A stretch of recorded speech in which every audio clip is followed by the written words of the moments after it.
Welcome to another episode of Entrepreneurs on Fuego. We're documenting the journey of incredible entrepreneurs such as Allan Small, Accuplan. How you doing, man? Doing well. How about you? I'm doing just fine. Tell us a little bit about your business. Well, my business, I work with financial advisors and fiduciaries. They're my clients.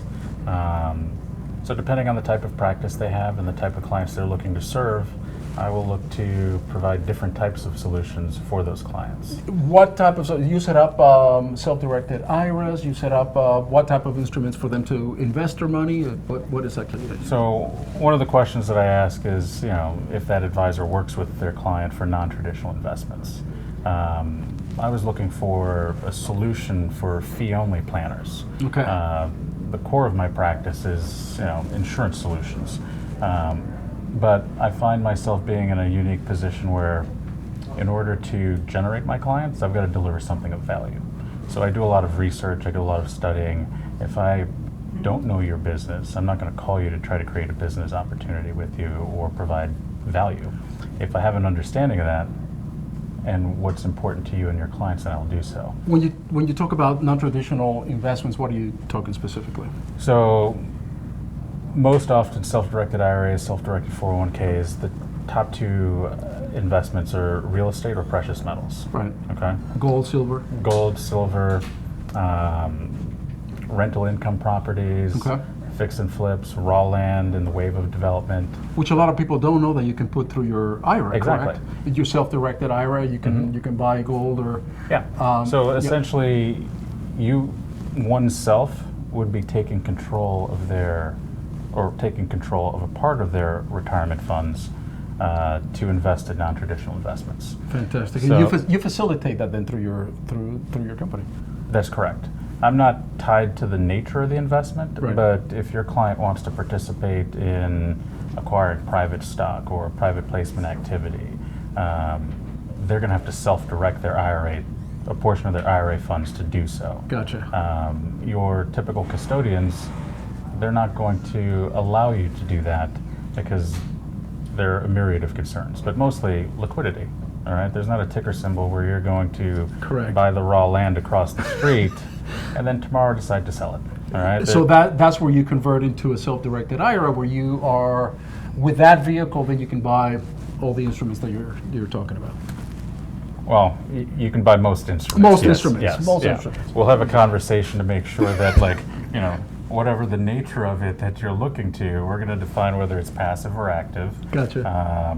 And then there's some guidelines that we'll follow, and we'll tell you we see it in black and white. If there's a gray area, I most certainly don't want to know about it, and you should also look at it in black and white. Allan Small, how do you get into this business? I mean, what inspired you to get into this particular business? Well, I started several years ago. I was considering becoming, a financial advisor, financial planner. I remember my first couple of visits with potential prospects. Young man, I'm sure everything you're telling me is factually correct, but I have grandchildren older than you. And I was like, okay, I'm going to be met with resistance quite often. So I became a wholesaler at a brokerage firm. I started working with life and health advisors and then registered reps, helping them use insurance solutions with their clients, life insurance, long-term care, disability income insurance, and annuities. So my learning curve was, the shop that I was at, we brokered mostly annuities. Right. Like the guy that we're talking to or the lady we're talking to about an annuity for their client, that client most likely also needs life insurance or a long-term care discussion or a disability income discussion. Why are we not having those conversations? They just wanted to focus on the annuities. So I left and moved out here to start my own brokerage firm so that I can have a conversation with people about those four things and then also have a conversation about things that were important to them. It takes a lot of courage, though, to say, all right, I'm going to leave probably the good comfort, and you had a great job and you're comfortable, and I don't know whether you were married at the time or something, but maybe you had a significant, but at some point somebody said, you're doing what? You're going to start your own thing here in Arizona? In Phoenix? Are you crazy? Yeah, 2,200 miles away from home. 200 miles away from home. You come to, 116, 120-degree weather right here to start your own brokerage business. That's courageous. As an entrepreneur, well, you know your craft, but now you also have to be a businessman and put your business hat on, the entrepreneur hat on, and because now you have to market yourself, you have to deal with all these other extracurricular activities that are not related to the knowledge and the craft that you master. How did you deal with that? That was probably an area of, I came to appreciate the marketing that the previous brokerage firm did, all right? I spent a lot of money on their monthly magazine that goes out, right. Generates interest, people call in. We were definitely not going to be able to do that. Because you were starting, you have budget, now you have budget constraints, you have all these things that you're like, wait a minute. Budget constraints, you got a big insurer, needing a bailout. These were things that were part of my 360 eval. What are the things that would most likely torpedo this? I didn't even think of that. Right. But one of the things that I do, and I do it effectively, are lunch and learn events, educational workshops, CE presentations. So if I'm hosting an event, I've probably already scrubbed my list and the list of my partners that are participating in the event to make sure we're speaking to the right audience. In May, I had an event. It was a business succession planning event. Right. 3 parties inviting people in their space that work with advisors who they know focus on small business owners, family-owned businesses. We had a successful event at Seasons 52, and those advisors know that, okay, this is a space that we can create with. The next event is going to be for advisors that manage 401ks, 403bs, 457 plans. We're going to have a discussion about life insurance and a qualified plan. So we're going to pick a unique audience that is working with business owners who are sponsoring a plan, and then we can take a look at how a life insurance inside of that plan could be beneficial. So your market is a little bit more defined than just a regular, say, insurance agent.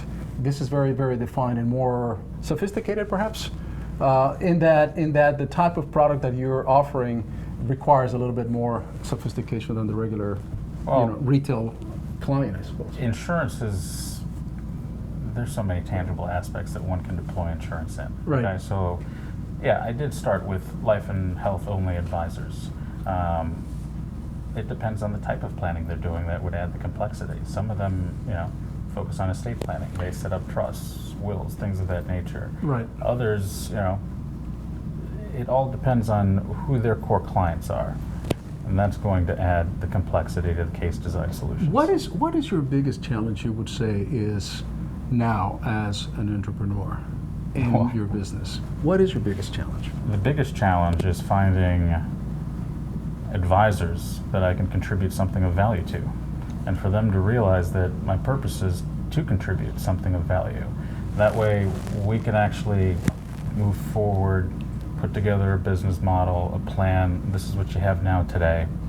Where would you like it to go? And how can I contribute to that? It's all about marketing at the end of the day. All about marketing and getting in front of advisors that have clients, and the more advisors I'm in front of, who are in front of more clients, then that's more case design solutions for me to deliver. And it's more opportunity for us to generate revenue together. Is it right? And it's interesting because every business that I've spoken with, every single business, and we find some incredible people that are behind those businesses. It boils down to you can be the most amazing and knowledgeable individual in your area, but if nobody knows about you, exactly. If I'm putting on a lunch and learn for September or October and no one knows who I am and the value that I deliver, there's going to be no one there, and I'm going to be. You're going to take a lot of food home. I'm not going to take a lot of food home, but I am going to have to pay the minimum amount for the space in the meeting room, and have no opportunity to recoup that in any manner. That would be frustrating. Marketing is very, very difficult, and is probably one of the number one things that is a challenge, really, for our entrepreneurs that come in here. But you seem to be, having that courage to move from where you moved 2,200 miles, starting a business, no less here in Arizona, man, here, and in the top of very, very competitive field in which you are. Props. One of the individuals that I worked with when I was in Michigan, he also grew up in Michigan. He'd moved out here mid-90s, and he talked me into coming out here for the Phoenix Open. Yep. I think I came out 2003 for 4 years in a row, and that last year was 06, and I was like, okay, I need to put a plan in place, figure out how soon I could move. Now, he did tell me, don't move here between May and October. Very smart man. I moved in June. I had a full head of hair, pretty nice afro. It did make it to September. All right, I shaved that thing off. I was like, it's hot. Okay, I got that. Afro's out the door. I don't need anything else attracting heat. Yeah. Much success, man. I appreciate it. Thank you so Appreciate much. it. Thank you so much. Allan Small with us. With that, we're out.